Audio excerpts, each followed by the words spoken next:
I think it's important for everybody to be able to have a connection to the natural world. So we need to protect some of those places. My name is Kathryn Goldman, and I'm a resident of the Wood River Valley in Bellevue, Idaho. And I'm part of a group of concerned citizens called the Pesticide Action Network.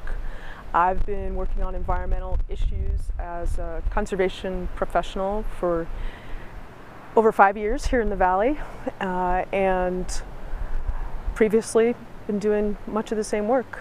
There are a lot of public spaces where pesticides are used by managers on the land, whether it be parks or the bike path that runs through our community or schools. And we'd like to see changes to weed management throughout the county to protect kids, our community health, and the water resources here in the community.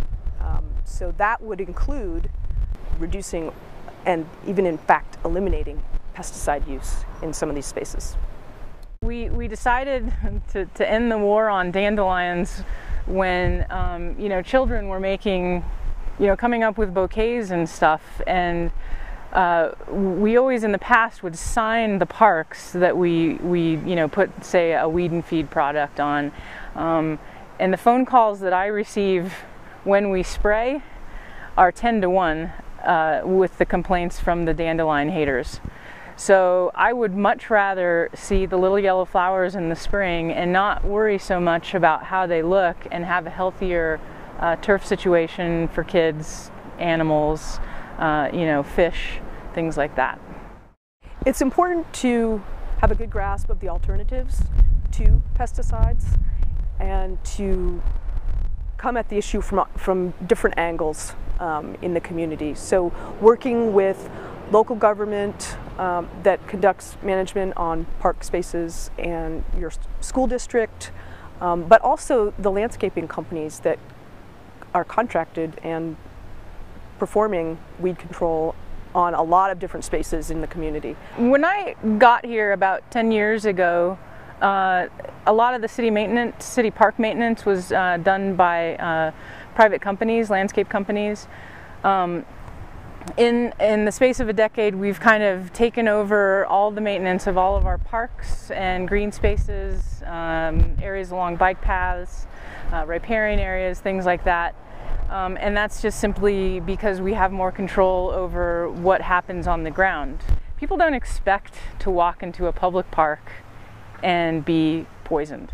I think that it's really important for the community to say, we don't spray pesticides in our parks, so there's not a chance that your child or your pet will be affected.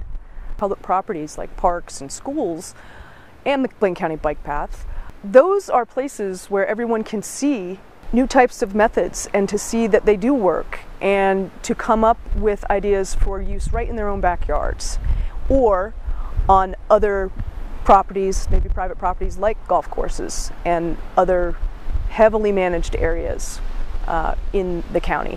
So we'd like to really focus on the public spaces because everyone uses those spaces and it increases safety and at the same time allows people to understand, oh, this area is being maintained with the use of biocontrol, and pulling at the right time of year really, really helps. So we'll be working to promote those ideas and those facts.